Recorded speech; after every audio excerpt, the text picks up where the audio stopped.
Pakistan cricket at its best. 1 minute down, next minute up.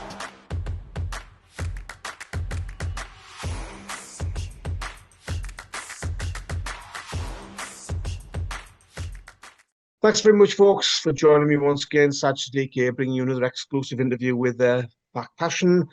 Absolutely delighted to have this guest today. He can only be described as a legend of the game, one of the greats of the Australian cricket team, part of some of the greatest Australian cricket teams ever. Since his playing days finished, he went on to coached some great teams with a lot of success. Widely respected former cricketer, and as I say, a widely respected and much heralded coach around the world. Recently, he was the Pakistan head coach as well, the one and only Jason Gillespie. Dizzy, thanks very much for joining me, mate. It's a pleasure, Serge. Always nice to talk to you, mate. Dizzy, I think last time we spoke, you were still owed a bit of money by the PCB. Have they paid up?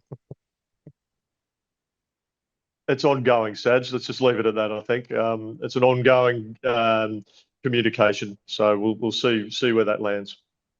Hopefully that'll all be sorted out, Dizzy. I'm sure it's in the best interest of everybody for that to be sorted out. Now, you mentioned after that PCB, let's just say debacle, that it put you off coaching altogether and that you were sort of thinking about your future assignments. How do you feel about that now, Dizzy? Yeah, I'm in at the moment. I'm busy getting ready. I'm hosting a supporters tour to the West Indies with the West Indies are playing Australia in 3 tests and 3 T20s. So myself, along with Carl Hooper, we're taking a supporters tour through our business here, Gillespie Sports. So we do travel and events and stuff. So we're taking a tour group to the West Indies, which should be a lot of fun. So I think. We've got people coming and going from the tour. Some people are staying for 1 or 2 tests. Some are staying for the whole. It'll be a lot of fun and, be able to watch some test cricket and some T20 cricket in the Caribbean. It's should be good because it's getting a bit cooler here in Adelaide. So it'll be nice to get into the nice sun of the Caribbean. Sounds fantastic, mate. Now, many people, including myself, are surprised that Mike Hesson took on the job of Pakistan white ball head coach. Were you surprised that he took on the role? Well, look, surprise isn't the word. I think just through my own experiences, you sort of think, ask, why would he decide to do that? But the opportunity to work with the Pakistan players is like a great opportunity for any coach. The players are very coachable. They listen. They're very respectful. That they're an absolute pleasure to deal with and to work with. That they just want to improve. They just want to get better. And that they were so much fun to work with, the Pakistan players. So I can see the attraction there. I mean, that's what attracted me to the role when I was involved with Pakistan cricket. It was the opportunity to work with very high quality, very talented cricketers and great people. Look, my experience, there's reasons why I moved on, and that's been, well documented. But I can see why, for a pure challenge and opportunity for a coach to test themselves and see if they can help a team and players improve. So I can definitely see why Mike Hesson took the opportunity. Mike get in touch with you, Dizzy, before he took on the role? No, I haven't had any communication with Mike, no. But I do know Mike. I've spent time with him many years ago. When I was coaching in Zimbabwe, he was working with Kenya, I think, and they came and played some cricket in Zimbabwe. So I got to know Mike then. Yeah, lovely man. And he's a great get for Pakistan cricket. Hopefully, if he's allowed to crack on and do his job with minimal interference, then I think Pakistan cricket will have some success. You mentioned the word allowed to crack on. You mentioned interference. Obviously, Aaqib Javed is still there working in a different role now at the Pakistan Cricket Board. Could his influence still have an impact on Mike Hesson's, let's just say, what he wants to achieve and, trying to take things forward? Oh, well, the short answer, Saj, is I don't know, because I don't know what specific role Mr. Javed has in the organisation. Is he a selector? Is he with the high performance? Is he focused on the high performance centre? Those questions I don't know. I don't have the answer to. He's a director of the high performance centre now. They've given him the title of director there. Is he a selector? Not that I'm aware of. Well then Mike should be okay then. And in terms of advice, Dizzy, what advice would you give to Mike Hesson? Oh, I don't think I'm the one that would need to give him advice. He's a very experienced coach. I'd be looking to get advice from Mike Hesson, but certainly just go and enjoy the experience. He will absolutely love working with the players and the coaching staff. He'll have a lot of fun with that. It'll be very rewarding. The players are very receptive to learning and to going about their work. So I think he'll just have a great time. And he'll learn a lot. The players will learn a lot from him. But yeah, I'd love to see. Hopefully he'll be allowed to do it his way, and because ultimately he'll be judged on the results. So if he's allowed to just crack on, as I said, and do the job how he wants to do it, then I think he'll be absolutely fine. You saw some of the good points and some of the negative points during your tenure as head coach in Pakistan, Dizzy. In terms of Hesson, what are the challenges do you think he will face? Oh, I think it's interference from people that shouldn't be interfering. Simple as that. I think he's been named as the head coach. Let him be the head coach and do his job, and trust him to do the job. He'll have his coaches that he'll work with. He'll have the players he works with.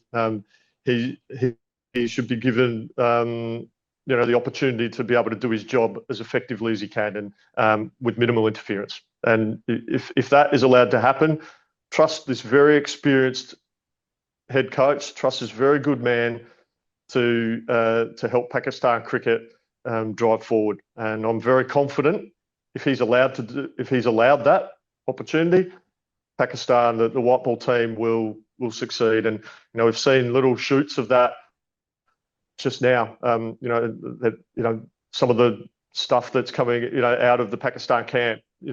Listening to Salman Ali Agha speak, he's a very impressive young man, and the way he talks about how he wants his team to play.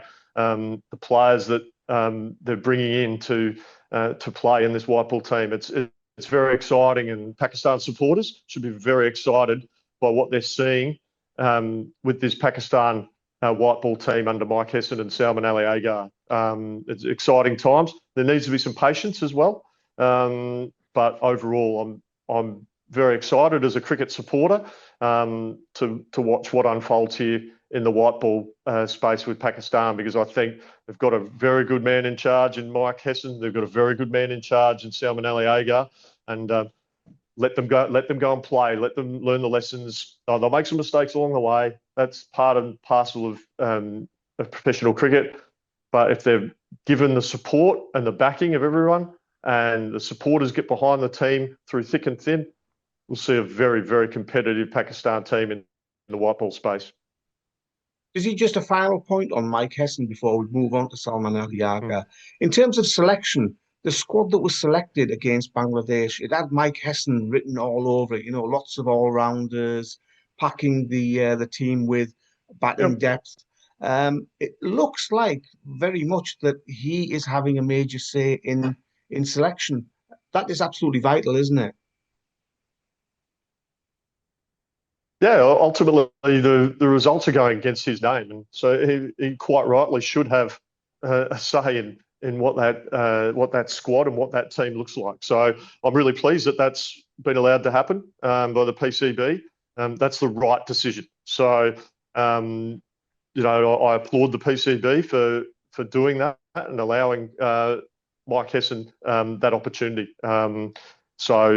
Yeah, let's see what happens, but I think only good things can come from that. You've spoken very highly already in this interview about Salman Ali Agha, Dizzy, and when you worked with him, what did you see? What does he bring to the table? Look, you could see he's a leader. Guys gravitate towards Salman. He's a very well-spoken young man, but he grips with positivity, if that makes sense. He always looks to take the positive option. It doesn't matter what format of the game. He's always looking to drive the game forward, and I think that's a really great trait to have.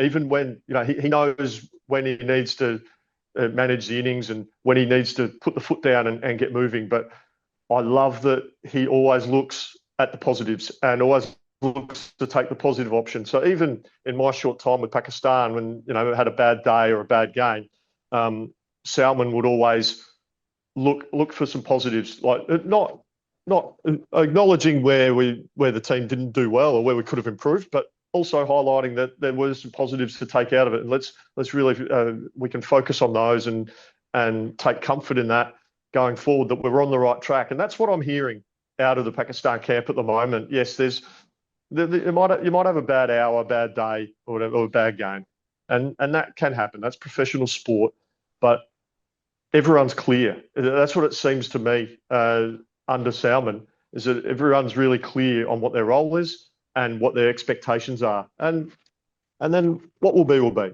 But I think if players are really clear on what their role is, surely they've got more chance of succeeding in that role if they know exactly what's expected of them.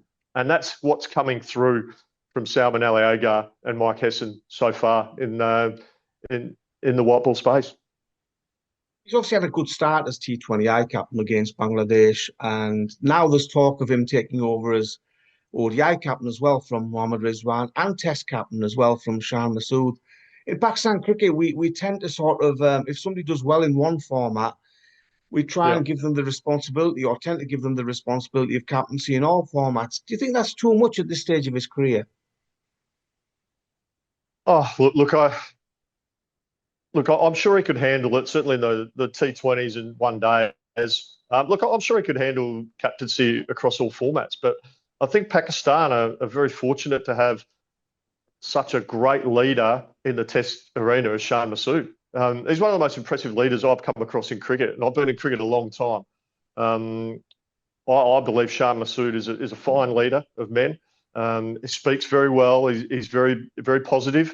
He much like Salman, he always looking at the positives and look to take the positive option. And I think that's exactly what Pakistan cricket needs. These selfless characters who are very team first, team orientated. I can't speak highly enough of Shah Massood. I can't speak highly enough of Salman Ali Agha. I think that's a really good leadership of Pakistan cricket for the next little while. The top order now, is much changed in certainly in T20Is, and we saw against Bangladesh. The likes of Zaman, Mohammad Haris, Saibzada Farhan, and Sam Ayub there. Very different to how things were with Babar Azam and Mohammad Rizwan accumulating runs previously.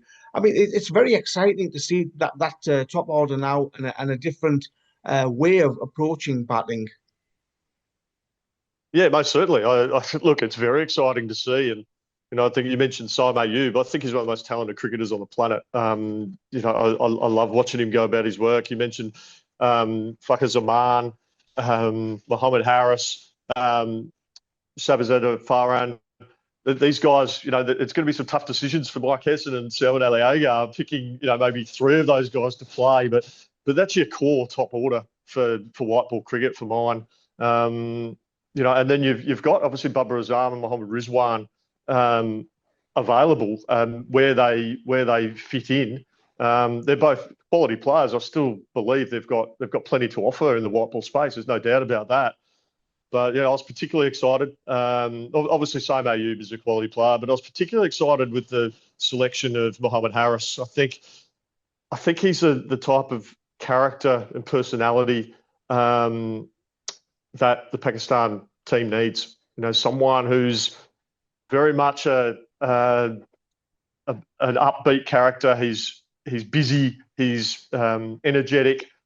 This is what the Pakistan team needs in the short form space, and so I was really pleased when that selection was made. he's a young player. He's going to have some really good periods and maybe some not so good periods. But I think if there's patience is held with guys like that, just like there's been some patience with Salman Ali Agha over a little while now with Pakistan. They've been patient with Salman Ali Agha, and he's repaid that patience in spades. And that's what I think sometimes in Pakistan cricket, they don't have enough patience with players at times. And I've always have the philosophy I'd always rather give someone one extra game than leave them out one game too early, if that makes sense.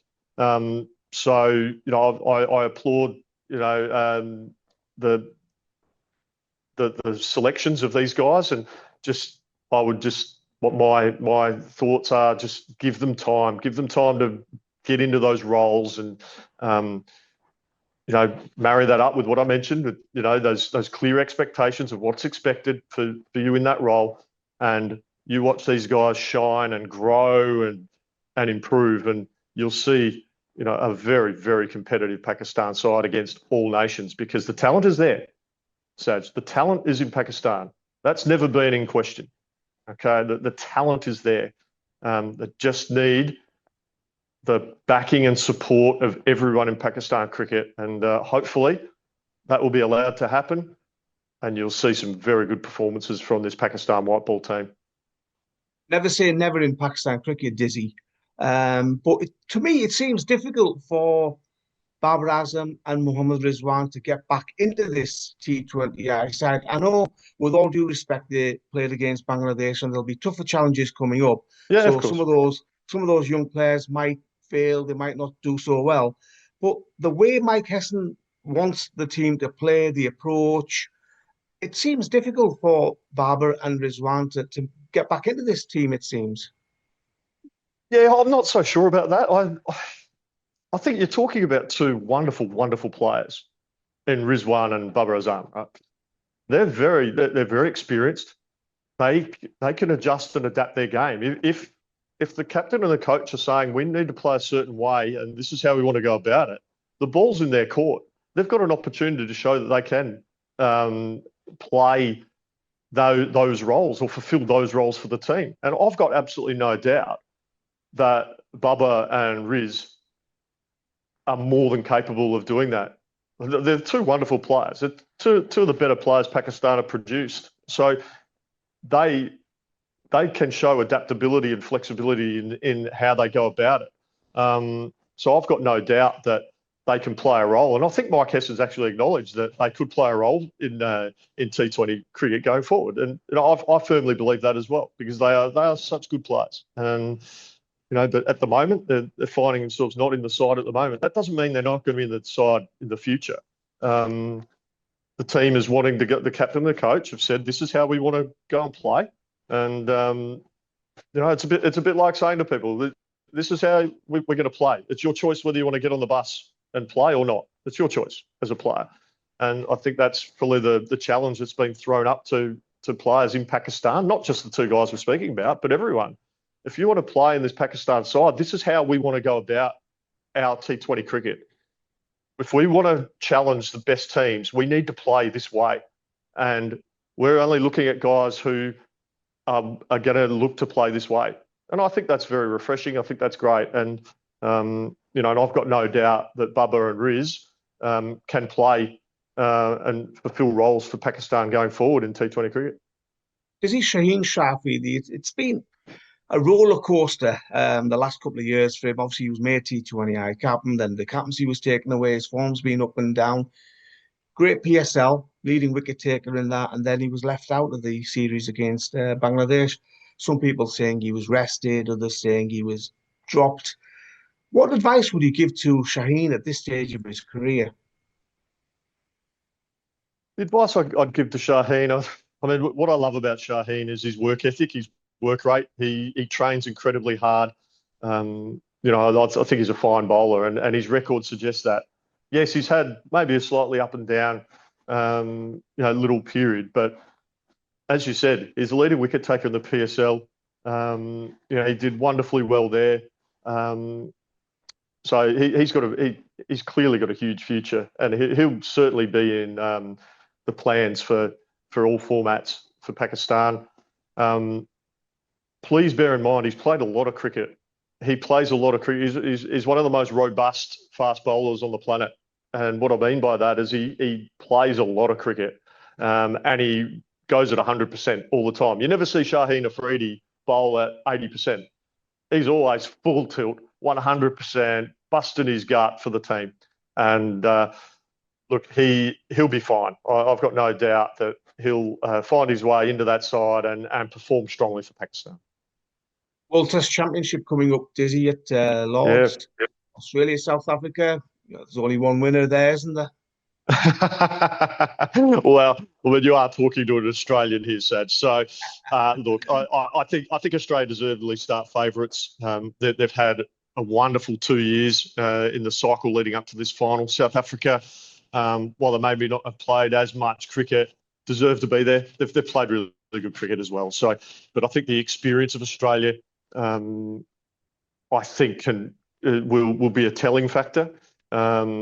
And that's why I suspect that Australia can and should win this game.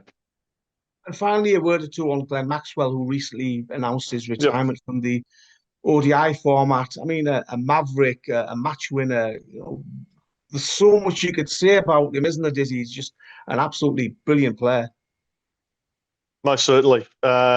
Look, he put butts on seats, didn't he? People, Glenn Maxwell comes out the bat and everyone is on the edge of their seat wanting to see him go about his work. I mean, I suppose the absolute icing on the cake was his 201 not out against Afghanistan when the team was 7 down for not many. Played the most extraordinary innings that I've ever seen. That was absolutely superb against a very good Afghan attack.